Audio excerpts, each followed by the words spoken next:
Assalamualaikum warahmatullahi wabarakatuh.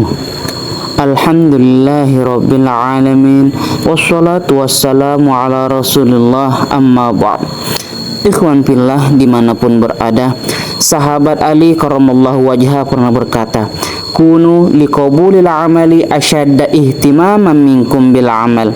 Jadilah kalian itu orang-orang yang lebih memperhatikan diterimanya amal ibadah daripada amal ibadah itu sendiri. Oleh karena itu kita perlu bersyukur kepada Allah Subhanahu wa ta'ala, karena kita termasuk hamba-hambanya yang masih diperkenankan bertemu dengan bulan yang agung dan penuh rahmat, yaitu bulan Ramadan, sekaligus atas hidayah sholat tarawih di malam harinya. Namun kita juga perlu bertanya-tanya, adakah semua amal ibadah yang telah kita lakukan di bulan Ramadan kemarin diterima di sisi Allah, sehingga ibadah tersebut benar-benar menghantarkan kita menuju kebahagiaan dan keselamatan di dunia dan akhirat? Tentu saja kita tidak mengetahuinya, karena diterimanya atau tidaknya amal ibadah merupakan hak prerogatif Allah Subhanahu wa ta'ala, dan hal tersebut sebagian dari perkara-perkara yang gaib. Namun demikian, para ulama telah merumuskan kriteria dan tanda-tanda amal ibadah yang diterima di sisi Allah Subhanahu wa ta'ala, yang apabila terdapat tanda-tanda tersebut pada amal ibadah yang kita lakukan, kita patut bersyukur pada Allah, dan yang apabila sebaliknya, maka patut kita akui bahwa hal itu memang karena keterbatasan kita, dan tetap berbaik sangka kepada Allah bahwa Ia dengan rahmatnya masih berkenan menerima amal ibadah kita. Ikhwan billah dimanapun berada, di antara tanda-tanda bahwa ibadah kita diterima di sisi Allah adalah yang pertama, ikhlas, hanya mengharap ridha dan balasan dari Allah Subhanahu wa ta'ala semata. Nabi Muhammad SAW bersabda, innallaha la yaqbalu minal amal illa ma kana khalisan wa batagi bihi wajha.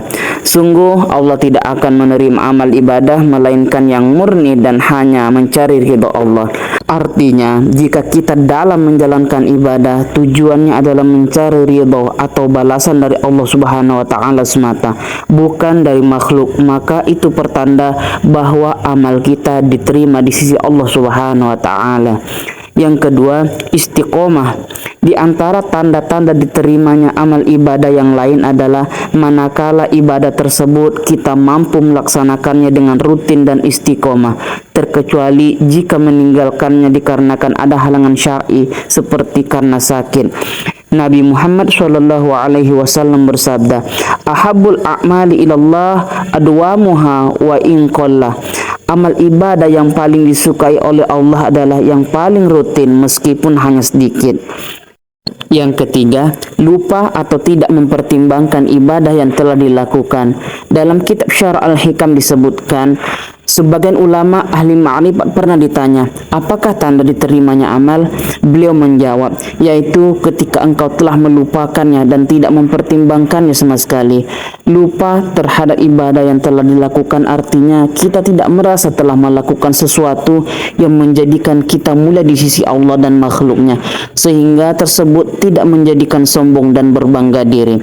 Allah Subhanahu wa ta'ala berfirman dalam surah Fatir ayat 10, perkataan yang baik akan naik kepada Allah dan akan mengangkat amal kebajikan, sehingga ketika amal ibadah yang kita lakukan masih saja kita ingat-ingat dan kita perhitungkan, itu menandakan bahwa ibadah tersebut belum terangkat ke hadirat Allah Subhanahu wa ta'ala, yang artinya belum diterima di sisi Allah.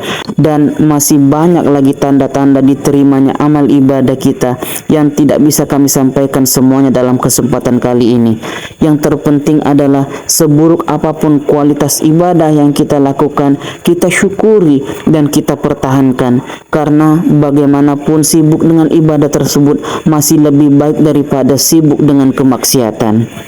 Semoga kita semua senantiasa mendapatkan hidayah dan pertolongan Allah Subhanahu wa ta'ala, sehingga kita semua, keluarga, masyarakat kita menjadi hamba-hamba Allah yang beruntung. Amin, amin ya rabbal alamin. Berikan komentar di bawah dan ceritakan apa yang ingin kamu pelajari tentang tanda-tanda diterimanya amal. Bagikan video ini kepada teman, keluarga agar mereka juga bisa mendapatkan manfaatnya. Subscribe ke channel YouTube kami untuk mendapatkan video-video ceramah yang bermanfaat lainnya.